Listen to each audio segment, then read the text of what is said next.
विधि है, सामान है। मकान बनाते कैसे बना देते हैं? सीमेंट ले आओ, सरिया ले आओ, ईंट ले आओ।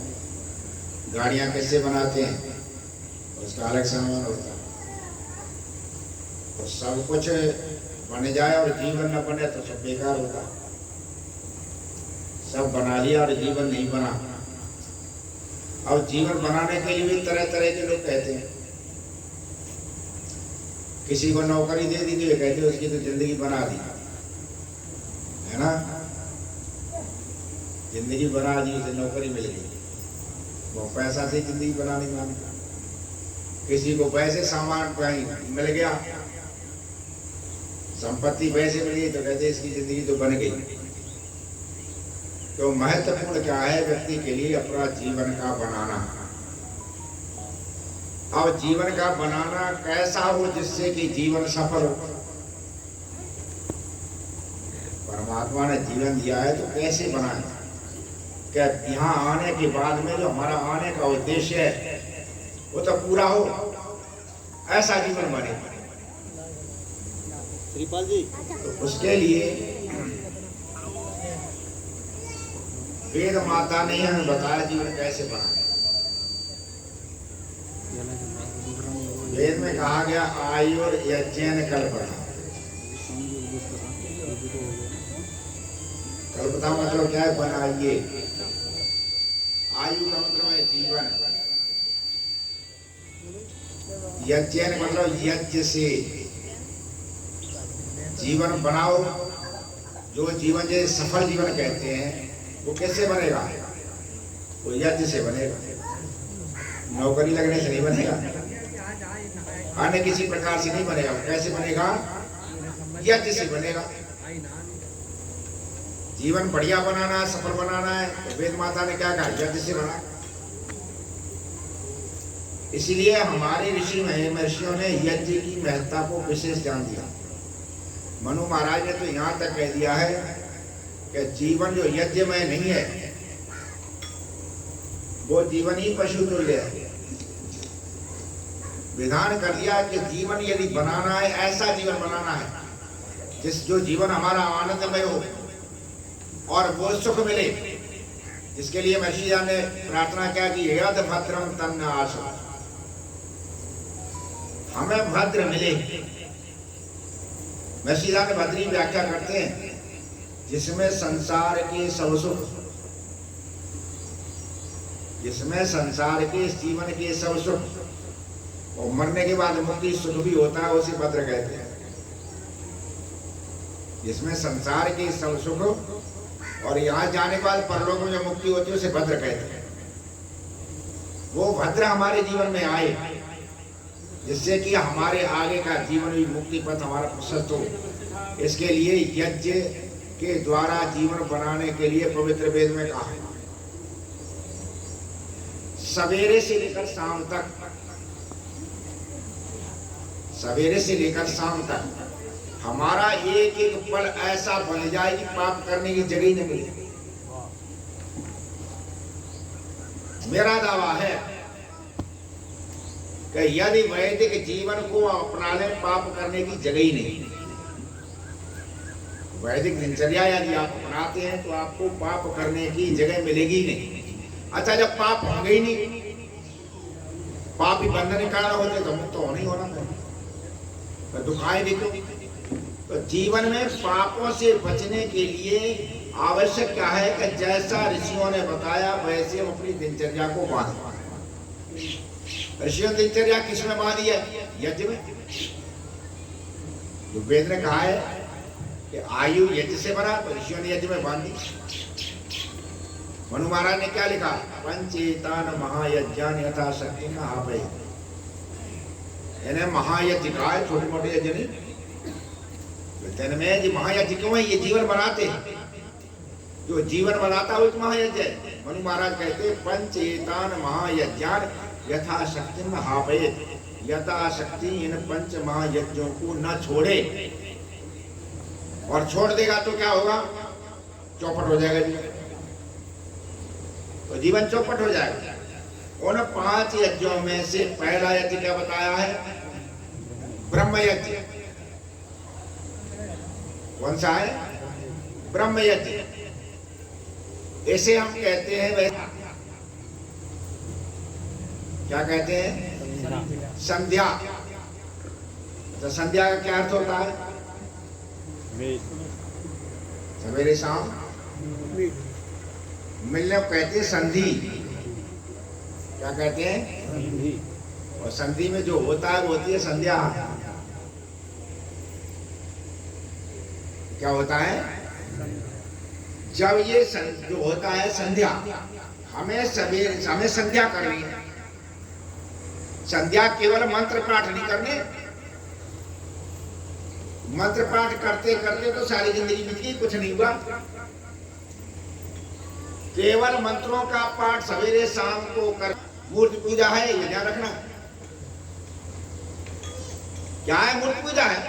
शब्द भी तो बहुत पदार्थ है। आप क्या उस मूर्ति पूजा शब्द पूज रहे? आप यदि शब्द पूज रहे हैं केवल, तो ये भी एक तरह की प्रकारांतर में मूर्ति पूजा ही है। आप मूर्ति को भले मानने नहीं देंगे, शब्द तो मान देंगे। और यही कारण है कि हमारे जीवन में तनिक भी अंतर नहीं आया। हमारे जीवन में अंतर नहीं आता। संध्या करते, एक बात बताओ, आप संध्या कर रहे हैं, वो शंकर जी पर जल चढ़ा रहा, जीवन में कोई फर्क नहीं आया, फायदा क्या तुमसे? अंतर दिखाई देना चाहिए ना। हमें अंतर दिखाई देना चाहिए कि उसमें हमें ये अंतर है। संसार को सुधारने की चिंता मत करो। हमें चिंता ज्यादा संसार की, संसार कैसे सुधरे उसकी चिंता ज्यादा। संसार के सुधार की चिंता मत करो, अपना सुधार तो कर लो पहले। समीक्षाएं हम करने बैठ जाते हैं, हम समीक्षाएं करने बैठते हैं, दुनिया का ठेका लेते, लेकिन अपना हमारा क्या हाल है हमें यही पता नहीं। कम उंगली करो दुनिया की तरफ। साधक ये नहीं करता है, कभी ये ध्यान रखना। तो परमात्मा की तरफ बढ़ना चाहता है, वो इन चीजों को नहीं करता। मैं इधर जाता रेवाड़ी की तरफ, वहां एक सज्जन है, बहुत श्रद्धालु है,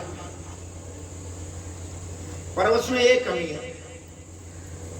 यज्ञ को इतना बढ़िया बनाते हैं, और चाहे 30 किलोमीटर से 40-50 किलोमीटर कोई आर्य समाज कार्यक्रम हो जाता है, तो वहां के आर्य समाजी हमेशा उसकी शिकायत करते हैं हमसे। और एक ही कमी है, वो बीड़ी पीता है, बीड़ी पीता। और हमारा कई कार्यक्रम आ जाता, मैंने कहा एक बार बताओ, चलो इसकी हमने मान ली, और श्रद्धालु कितना है कि 50-50 किलोमीटर तक जाता है, सुनता है, तो कहता है एक ही तो दोनों है इसमें, और तुम्हें 50 भरे। तो उसकी बीड़ी देख रहे, अपने 50 नहीं देख रहे। 50 मैंने कहा तुम्हें मैं बता दूंगा, इसमें ईर्ष्या नहीं, द्वेष नहीं, श्रद्धालु है, सारी चीज तो है। तो मैं ईर्ष्या द्वेष भरे पड़े, ईर्ष्या द्वेष भरे पड़े। देखो हमारा क्या हाल है, यहाँ तो संगठन के लोग भी बैठे हुए हैं, क्या हाल है। इतना विनम्र, किराया खर्च करके जाए, अपना खर्च करे, ये करे, बस एक चीज है, बस वो भी यहाँ की दूर जाकर पीता ही, पेट में दर्द हो जाता है, तो इसका भी इलाज गया। उस पर तो इतनी उंगली उठती है, लेकिन हम अपनी तरफ कभी नहीं देखते, क्योंकि हमें अपनी तरफ देखने की फुर्सत ही नहीं, हमें तो दुनिया ही देखनी है। हमें अपनी तरफ देखने की फुर्सत कहाँ है? अपनी तरफ देखो। संध्या का मतलब ही क्या है? जो यज्ञ से जीवन बनाना चाहते हैं तो संध्या का संकल्प ले और वो संध्या करें। और संध्या का मतलब क्या होता है? परमात्मा कहाँ मिलता है? परमात्मा को साक्षात्कार करना है ना। परमात्मा को हम जब बोला करते गए तुम्हें वो माता च पिता तुम्हें, बच्चे को शांति कहाँ मिलती है? माँ की गोद। कहाँ मिलेगी? माँ की गोद। माँ की गोद में बैठ, शांत हो जाएगा। माँ की गोद में नहीं बैठेगा तो शांत नहीं होगा। हमें अपनी माँ की गोद चाहिए। कौन सी माँ की? जगत धातु की परमात्मा की गोद चाहिए, क्योंकि धन, दौलत, सुख, शांति, जो कुछ है, रुपया, जो कुछ संसार का है, किसके पास है? उसी के पास है। वो सारे संसार का मालिक है। जब उसी के पास है तो हमें उसी की तो गोद चाहिए। संसार की गोद हमारी रक्षा नहीं। हम हो सकता है रुपयों की गोद में बैठ जाए, 20-20, 25-25 लाख रुपया लेकर लोग में जान बच नहीं पाए। कोरोना में चले गए, 5-5 विधायक गए, मंत्री गए, राज्यपाल गए, जज गए, कलेक्टर गए, है ना, नेता बड़े बड़े के सब गए ना, और बड़े बड़े सेठ चले गए, नोट लेकर के घूमते रहे, लेकिन बच नहीं पाए। क्यों? यदि माता गोद में हो तो बचो। तो नोटों गोद में बैठे रहे, नोट बचा नहीं पाए। ध्यान रखो, गोद उसकी चाहिए, वो जब मिलेगा शांति आएगी, जीवन बनेगा। और उसकी गोद कहां है? संध्या है। कैसे? परमात्मा कहां साक्षात्कार होता? संध्या। संध्या का अर्थ समझो। संध्या का मतलब होता है जहां पर दो चीजें आकर के मिले, ये मिलन स्थान है, इसे संध्या कहते हैं। यहाँ की होती है वो संध्या। संधि के स्थान पर होने वाला क्या होता है? संध्या। अब आप सवेरे शाम बैठिए,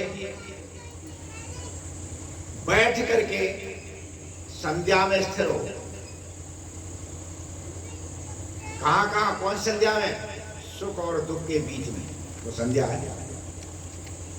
आप यहां सुख में रहते हैं, दुख में रहते, बीच में टिकते कब है? आप टिकते कहां?